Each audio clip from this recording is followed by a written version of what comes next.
Hello viewers. आज की video में मैं आपको सिखाऊंगा कि फ्लैटसम थीम के अंदर आप यूएक्स बिल्डर कैसे यूज़ कर सकते हैं। इवन फ्लैटसम नहीं, अगर आप कोई ऐसा थीम यूज़ कर रहे हैं जिसका बिल्डर है यूएक्स बिल्डर, ठीक है, वो यूएक्स बिल्डर पे आप कैसे काम कर सकते हैं। ये आप देख सकते हैं, एक खूबसूरत सा डिज़ाइन बना हुआ है, ठीक है। ये डमी कंटेंट है, इसकी वजह से आपको यहाँ पे कोई इमेजेस नज़र नहीं आ रही, ठीक है। इस तरह का डिज़ाइन आप कैसे बना सकते हैं। यहाँ आप मेन्यू पे देख सकते हैं, डेमो पेज के नाम से मैंने एक पेज क्रिएट किया हुआ है।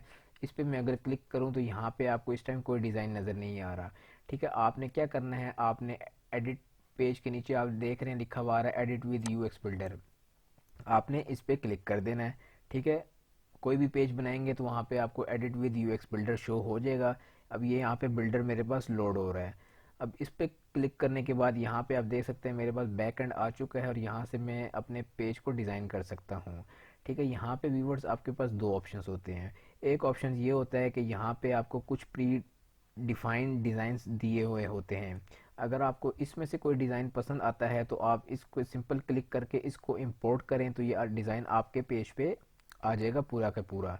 लेकिन अगर आप चाहते हैं खुद से कोई डिज़ाइन करना चाहते हैं तो खुद से कैसे आप यूएक्स बिल्डर के एलिमेंटर के बिल्डर्स के जो एलिमेंट्स हैं इनको यूज़ करके आप क्रिएट कर सकते हैं। तो चले मैं आपको वो बताता हूँ। आपने क्या करना है, ये आप देख सकते हैं प्लस का आइकन, इस पे क्लिक करना है। इस पे क्लिक करने के बाद आपने सबसे पहले रो को सिलेक्ट करना है। रो को सिलेक्ट करेंगे तो यहाँ पे आपके पास रो के ऑप्शंस आ रहे हैं कि आपको 3 कॉलम्स चाहिए, 2 चाहिए, 4 चाहिए या एक ही चाहिए, ठीक है। या लेफ्ट लार्ज राइट, या राइट से आपको लार्ज वाला चाहिए या लेफ्ट से लार्ज वाला चाहिए। तो मैं इस टाइम अभी फुल विड्थ लेता हूँ। फुल विड्थ लेने के बाद मैंने यहाँ पे क्लिक किया तो लेफ्ट साइड पे मेरे पास कुछ फंक्शनैलिटीज़ आ चुकी हैं इस रो की। सबसे पहले यहाँ से मैं इसको कोलैप्स कर देता हूँ, ठीक है, और इसको मैं फुल विड्थ कर देता हूँ। सिर्फ मैंने इतना सा काम किया, ठीक है। बाकी इसके अंदर बहुत सारी सेटिंग्स है, आप इसको बैकग्राउंड देना चाहें तो आप बैकग्राउंड भी दे सकते हैं। और यहाँ से आप इसके वर्टिकल अलाइनमेंट करना चाहें, हॉरिजॉन्टल सेंटर करना चाहें टेक्स्ट को, सारा कुछ वो कर सकते हैं। कॉलम के बीच में आप पेडिंग देना चाहें वो भी आप कर सकते हैं। इस कॉलम में डेप्थ देना चाहें तो वो भी आप कर सकते हैं। मैं अभी सिंपल इसको यहीं करता हूँ।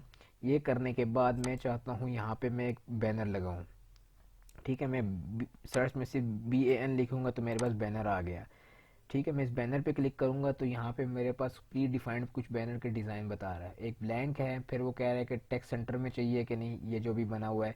फिर लेफ़्ट साइड पे टेक्स्ट करूँगा तो यहाँ पे आपको लेफ़्ट साइड पे टेक्स्ट मिल जाएगा, राइट करूँगा तो राइट मिल जाएगा।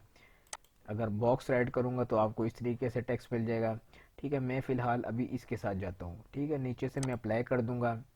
अप्लाई करने के बाद यहाँ पे मेरे पास अब इस बैनर की सेटिंग आ गई है। वो मुझसे पूछ रहा है कि हाइट कितनी रखनी है, यहाँ मैं बाय डिफ़ॉल्ट ही जाने दूंगा, आप अपने हिसाब से हाइट दे सकते हैं।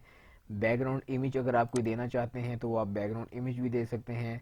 जैसे मैं यहाँ पे ये बैकग्राउंड इमेज दूँ तो मेरे पास अभी ये बैकग्राउंड आ जाएगा, ये देख सकते हैं मेरे पास वो बैकग्राउंड इसने उठा ली है, ठीक है। उसके बाद ये साइज़ आ रहे हैं, साइज़ आप ओरिजिनल देना रखना चाहते हैं ओरिजिनल कर दें, ठीक है। लार्ज मीडियम थंबनेल, ठीक है, ये आप खुद यूज़ करें, इसको मज़ीद एक्सप्लोर करें आगे। अब अगर मैंने बैकग्राउंड ना लगाया होता तो फिर मैं यहाँ से कलर वगैरह देता तो यहाँ इफेक्ट उसका आपको शो होता। उस तरह ये बैनर की सारी फंक्शनैलिटीज़ हैं। अब ये इफेक्ट्स हैं, इफेक्ट्स में मैं कहता हूँ स्नो, तो यहाँ पे आप देख सकते हैं बर्फ़बारी होना शुरू हो चुकी है मेरे बैनर पे। तो ये फंक्शनैलिटी किसी और थीम के अंदर नहीं है, सो आई फ्लैटसम थीम के अंदर ये यूएक्स बिल्डर जहाँ आप यूज़ करेंगे वहाँ पे, ठीक है। इसको जस्ट अप्लाई कर दें। अप्लाई करने के बाद यहाँ पे सपोज करें हमारा बैनर रेडी हो गया है, मैं अपडेट करता हूँ, ठीक है। अपडेट करने के बाद अब मैं नीचे मज़ीद अगर कोई चीज़ ऐड करना चाहता हूँ तो मैं वो कैसे करूँगा। यहाँ पे आप देख सकते हैं लिखा रहा है प्लस का आइकन, आप इस पे क्लिक कर लें, या लेफ़्ट साइड पे लिखा रहा है ऐड एलिमेंट। अब मैं इस पे क्लिक करता हूँ, मैं अगेन रो पे क्लिक करता हूँ। रो पे क्लिक करने के बाद अब मैं कहता हूँ कि मुझे 2 रोज चाहिए, ठीक है। मैं 2 रो ले लूँगा।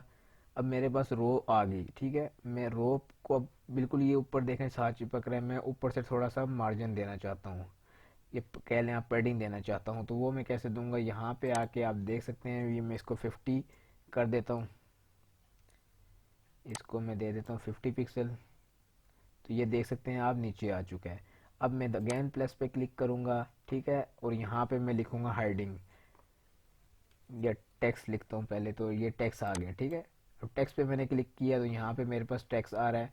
अब टेक्स्ट में वो पूछ रहा है कि सिर्फ पैराग्राफ है, ये लीड पैराग्राफ है, ये पैराग्राफ विद हेडिंग है। तो ये मुझे पैराग्राफ विद हेडिंग चाहिए। पैराग्राफ विद सब हेडिंग आ रहा है, तो ये आप देख सकते हैं सब हेडिंग थोड़ी छोटी कर दी है, तो मैं पैराग्राफ विद हेडिंग करूँगा।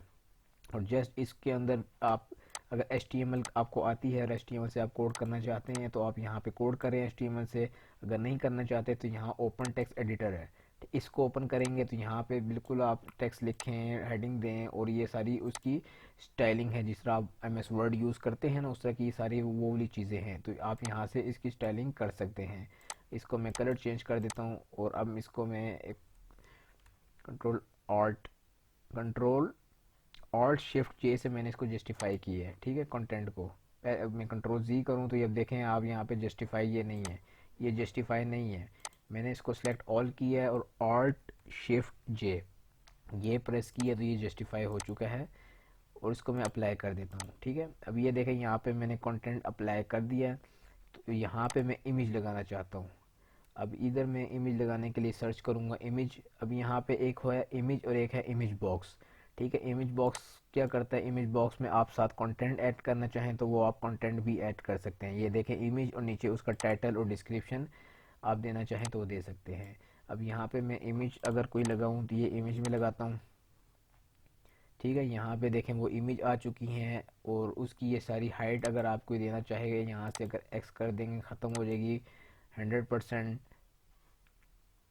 और ये आप खुद से भी यहाँ लिख सकते हैं कि जैसे मैं लिख देता हूँ 200 पिक्सल। 200 पिक्सल मैंने हाइट दे दी है, तो ये देखें इसने 200 पिक्सल हाइट ले ली है। और रेडियस अगर आप रेडियस क्या करता है, ये थोड़ा सा राउंडेड कर देगा। ये देखें रेडियस से मैंने 100% रेडियस दिया तो उसने बहुत ही ज़्यादा राउंडेड कर दिया है। मैं इसको 6% कर देता हूँ। तो इसके बाद ये साइजेस आ रहे हैं।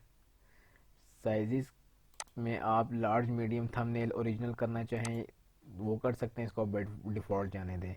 तो इसको मैं फ़िलहाल उसको कर देता हूँ अपडेट, ठीक है। आपको सिर्फ ये बताने का मकसद ये है कि आपने UX बिल्डर को यूज़ कैसे करना है। बाकी इसकी स्टाइलिंग वगैरह जो है वो मैं अभी यहाँ नहीं कर रहा, क्योंकि अगर मैं स्टाइलिंग करने बैठ गया तो वीडियो की लेंथ काफ़ी लंबी हो जाएगी। उसके बाद अगेन मैं प्लस करूँ पे क्लिक करूँ तो यहाँ पे मैं अब आपको ये चीज़ें समझा देता हूँ। अगर आप बैनर की जगह यहाँ पे अगर आप देखें तो ये मैंने एक बैनर यूज़ किया था, ठीक है। अगर आप बैनर की जगह पे स्लाइडर यूज़ करना चाहते हैं तो यहाँ पे आपको स्लाइडर का ऑप्शन भी मिल रहा है। इस पर सिंपल आपने क्लिक करना है, और जिस तरीके से मैंने बैनर यूज़ करके आपको बताया उसी तरीके से आप यहाँ पे स्लाइडर लगा के इसके अंदर आप बैनर लगा सकते हैं। इसी तरह ग्रिड ये ऑप्शन दे रहे हैं, ठीक है। पेज टाइटल साथ इन्होंने आपको प्रीव्यू भी दिया हुआ है कि पेज टाइटल किस तरीके से लगेगा और ये ग्रिड किस तरीके से बन सकता है, ठीक है। स्टैक, विजेट्स, उसके बाद कंटेंट में अगर आप बटन लगाना चाहते हैं वो आप कैसे लगाएंगे। बटन मैं क्लिक करूं तो ये आप देख सकते हैं बटन आ गया। अब इसके प्रीव्यू भी यहाँ पे आपको नजर आ जाएंगे। आपको किस तरह का बटन चाहिए ये आप देख सकते हैं, ठीक है। इस तरह के ऑप्शन इसमें बहुत सारे हैं, ये आपको कोई और थीम इस तरह के ऑप्शंस नहीं देगा। तो इसी तरह और बहुत सारे ऑप्शंस हैं। यहाँ पे इमेज बॉक्स हो गया, इंस्टाग्राम की फीड अगर आप लगाना चाहते हैं तो वो भी आप लगा सकते हैं। लोगो आप लगाना चाहते हैं। इवन अगर आप ई-कॉमर्स की वेबसाइट बना रहे हैं ना, यहाँ पे अगर आप सर्च करें प्रोडक्ट तो ये आप देख सकते हैं प्रोडक्ट्स की लिस्ट आ जाएगी, ठीक है। यहाँ पे मैं क्लिक करूँगा तो मेरे पास ये प्रोडक्ट की लिस्ट आ चुकी है। तो इस तरीके से व्यूअर्स आप UX बिल्डर को यूज़ करके एक खूबसूरत वेबसाइट बना सकते हैं। अगर मैं यहाँ पे इसको अब अपडेट करूँ, अपडेट करने के बाद मैं आपको एक दफ़ा फ्रंट से भी इसको दिखा देता हूँ कि किस तरीके का भी जो हमने जो एक डमी सा डिज़ाइन बनाया है वो देखें। ये बैनर हमारे पास आ चुका है। उसके बाद ये टेक्स्ट हम कैसे लिखते हैं, डिस्क्रिप्शन कैसे लिखते हैं, इमेज कैसे हम UX बिल्डर में लगाते हैं, बटन मैंने आपको लगा के बताया। एंड में मैंने आपको ये एक कैजल लगा के बताया है प्रोडक्ट्स का, ठीक है। जितने प्रोडक्ट्स हैं लेटेस्ट प्रोडक्ट यहाँ पे आप शो करवा सकते हैं। इस तरीके से व्यूवर्स आप UX बिल्डर को यूज़ कर सकते हैं, ठीक है। कोई मुश्किल नहीं है। फिर भी अगर आपको कोई क्वेश्चन हुआ तो आप ज़रूर कमेंट करें, मैं आपकी क्वेरी को हेल्प करने की पूरी कोशिश करूँगा। उम्मीद करता हूँ आपको ये वीडियो पसंद आई होगी। अगर पसंद आई है तो हमारे चैनल को ज़रूर सब्सक्राइब करें। Thank you for watching.